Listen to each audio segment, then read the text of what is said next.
Les plus vieux d'entre vous se souviennent certainement de La Roulotte, la troupe de théâtre ambulante fondée par le comédien Paul Buissonneau. Alors que La Roulotte poursuit ses opérations, il y a une nouvelle génération qui reprend le concept et le transporte dans un camion de pompiers. Alors, pour découvrir la troupe La Fille du laitier, nous avons avec nous Marie-Hélène Bélanger, qui est une des cofondatrices de la troupe. Madame Bélanger, bonjour. Bonjour. Merci d'être avec nous aujourd'hui. Ça fait plaisir.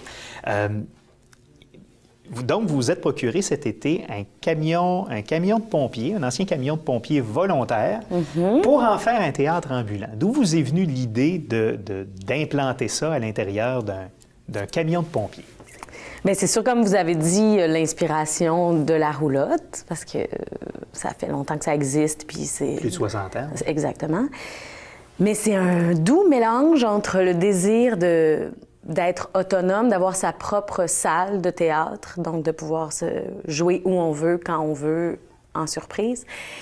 Et aussi, c'est pas à cause de l'engouement des food trucks, mais c'est tout ce qui se passe dans des camions, les food trucks, les librairies ambulantes, les cinémas. Tu sais, au Québec, il se passe certaines choses, mais ailleurs dans le monde, il se passe beaucoup de choses dans les camions où il n'y a pas d'hiver. Fait que cette espèce les 1001 possibilités qu'on peut faire dans un camion, se déplacer. Oui. Et d'une part, bon, vous êtes comédienne de formation. Vous avez étudié à quel endroit? J'ai fait un baccalauréat à l'Université Laval, à Québec. Mais ça, c'est plus théorique. Mais là, je viens de finir, il y a 1 an et demi, l'École nationale de théâtre du Canada à Montréal. À Montréal, en interprétation. Exactement. Et c'était, j'imagine aussi, c'est la volonté aussi de se créer son propre emploi, parce que c'est comme dans n'importe quel domaine, c'est des fois plus difficile au début. Donc, en même temps, bien, ça vous garantit de pouvoir pratiquer votre art, votre métier. Quel type de clientèle vous souhaitez viser avec ce théâtre-là? Est-ce que c'est du théâtre jeune public, ce qu'on voit beaucoup dans La Roulotte, ou c'est quelque chose qui s'adresserait à des plus vieux?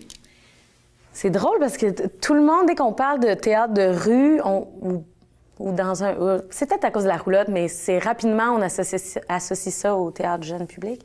Mais pas nécessairement. La première pièce qu'on a créée, ça s'appelle Caisse 606. Puis c'est vraiment tout public. On pensait que c'était jeune public parce que c'est du théâtre d'objets, mais finalement, on l'a fait la plupart du temps, on l'a fait devant des adultes, puis les adultes capotent sur le spectacle, puis sur les objets, puis sur le sujet, pardon. Fait qu'on a un show pour toute la famille, bien, tout public. En ce moment, on travaille pour un show jeune public, en anglais. On se donne comme vraiment beaucoup de défis. Et on a un pour adultes, qui est une adaptation de Macbeth de Shakespeare. Mais c'est vraiment pour adultes. Il y a beaucoup de faux sang, beaucoup de guerre, beaucoup de... Quelque chose qui est gore, c'est ça. Dans le bon sens du terme. Oui, on l'a créé pour un cabaret. C'est pas le terme, mais c'est ça, le gore. C'était ça le but. Fait qu'on s'est bien amusé. Mais on a, à date, 3 spectacles, 3 palettes pour... Donc, vous gardez vraiment toutes les portes ouvertes pour aller explorer différents territoires. Oui, ça dépend de notre envie. On ne va pas dire « Ah, là, il faut faire un show pour enfants ». C'est comme, on commence à travailler Macbeth. Ah, ça donne un show pour adultes, mais ça aurait pu être une adaptation pour enfants. Donc, vous laissez ces portes ouvertes-là. Ouais. Vous parliez tantôt, bon, justement, vous faisiez référence à ce qui se passe un peu partout à travers le monde avec que ce soit les camions de bouffe de rue ambulantes, les librairies ambulantes. Est-ce que ce type, au-delà de La Roulotte qu'on connaît bien, est-ce que ce type de théâtre-là, c'est quelque chose qu'on retrouve ailleurs dans le monde? Bien, en cherchant des inspirations pour le camion, j'en ai vu quelques-unes, là, je pourrais pas vous dire où, quand et comment ça s'appelle, mais il y avait une petite roulotte que c'était un stage... il y avait... Oui, j'en ai vu. J'ai vu des inspirations puis des créations dans les camions. Il y en a. Il y en a, mais il y a des cinémas aussi. Je l'ai nommé tantôt. Il y en a c'est une salle de cinéma ambulante. C'est fou. Donc, c'est un beau projet. Qu'est-ce qui vous a... Et le camion de pompiers, d'une part, il fallait le trouver, ce camion de pompiers-là. Ouais. Qui vendait ça? Est-ce que c'est une municipalité? Non. Probablement, il y a eu un propriétaire intermédiaire entre les deux.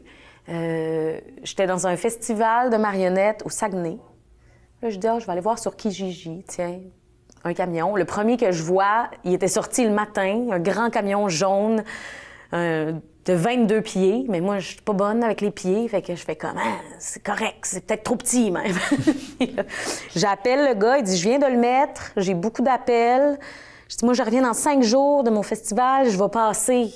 Je savais même pas comment j'allais faire, j'ai pas de voiture. Là, je dis, je vais passer en revenant. Quand je suis arrivée, il y avait des gens qui l'avaient visité, mais il y avait personne qui l'avait acheté.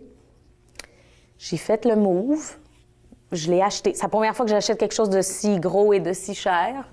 Puis 22 pieds, c'est très gros. Puis c'était jaune fluo.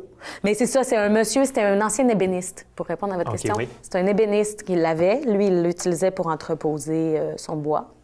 Et là, il n'en avait plus besoin parce qu'il y avait un garage maintenant. Et ça coûte des sous pour l'acheter, ça coûte de l'argent aussi pour le rénover. Et c'est là où vous faites appel à la générosité du public. Vous avez lancé une campagne de sociofinancement, n'est-ce pas? Oui. Elle est terminée depuis une dizaine de jours et ça a bien fonctionné. Vous avez recueilli combien? On a recueilli 5 500. Là, on demandait 15 000 parce que c'est un projet de 30 000, 25-30 000 ou en tout cas, c'est un gros projet. Mais je suis vraiment surprise, agréablement surprise et très reconnaissante d'avoir eu 5 500 du public, de des gens qui disaient « c'est génial, votre projet ». Il y en a à travers le monde, là, ça peut être à travers le monde que les gens donnent des dons. Puis je faisais mes remerciements. Je dis « Ah, voulez-vous qu'on vous envoie une invitation? » Le gars me dit « Bien là, j'habite en France, c'est un petit peu compliqué, je viendrai pas voir vos shows. » Mais ça rejoint du monde, ça touche des gens de rendre le théâtre accessible comme ça dans un camion. Fait qu'il y a eu des donateurs super généreux. Ben oui, tout à fait. Et ce montant-là va servir précisément à quoi? L'aménagement du camion? Il est déjà dépensé. Il est déjà dépensé, oui. Oui, le camion, en ce moment, ça fait 2 semaines qu'il est dans un garage. Ça s'appelle Big Dog Gripping. Eux autres travaillent dans le milieu du cinéma.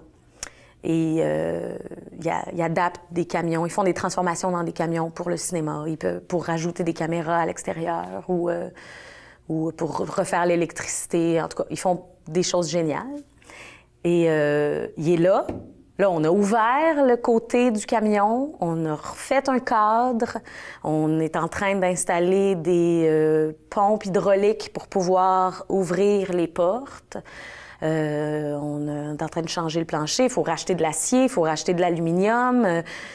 C'est déjà dépensé le 5 500. Et c'est pour ça qu'on est en attente d'une autre bourse de 5 000 $. Et on a approché, je peux le dire, je pense, c'est pas officiel, mais on a approché l'École nationale de théâtre du Canada parce que les 3 membres de la Fille du laitier, on a fait l'école là. On leur a demandé leur soutien. Puis là, il faut faire notre plan d'affaires. Vu qu'on est des artistes, on fait les choses à l'envers. On dit « Ah, on fait un projet, on achète un camion! » Fait qu'on fait ça, puis après, on se fait dire « Fais ton plan d'affaires, c'est vraiment cool ton idée, mais fais ton plan d'affaires. » Fait que c'est ça, on travaille là-dessus. Et donc la bourse que vous obtiendrez, peut-être, ou en tout cas l'aide que vous obtiendriez, c'est pour vous aider à structurer financièrement la chose? Oui, parce que là, il va falloir tout le matériel. Si on veut être autonome, il faut le matériel d'éclairage, il faut le matériel de son, il faut changer l'extérieur du camion parce qu'on est la fille du laitier et non la fille des pompiers. Là, ça ressemble à un camion de pompiers ou une ambulance. Faut qu'on ait de l'argent pour créer les shows aussi, puis faire notre publicité. C'est ça. C'est un projet de plus de 5 000 $. Oui. Donc, vous prévoyez recommencer vos activités l'année prochaine, donc ou de commencer, dans le fond, vos activités avec votre nouveau camion l'année prochaine? Donc, votre objectif, c'est l'été prochain? Printemps. Printemps prochain. Printemps, parce que là, le camion va être prêt, parce que nos activités, on les a pas arrêtées dans le sens où je parle au gars du garage là, à tous les jours. Comment ça va? As-tu besoin d'un autre chèque? OK. Fait que ça, c'est nos activités. Puis en ce moment, ce qu'on fait, c'est qu'on cherche des contrats avec la ville. Avec les arrondissements, la ville, les SDC. Au printemps, on va être prêt. On va avoir 3 spectacles à présenter. Bien, on vous souhaite la meilleure des chances et tenez-nous au courant des développements de votre belle initiative. Marie-Hélène Bélanger, donc, vous êtes une des 3 cofondatrices de la troupe La Fille du laitier. Exact. Merci d'avoir été là. Merci beaucoup.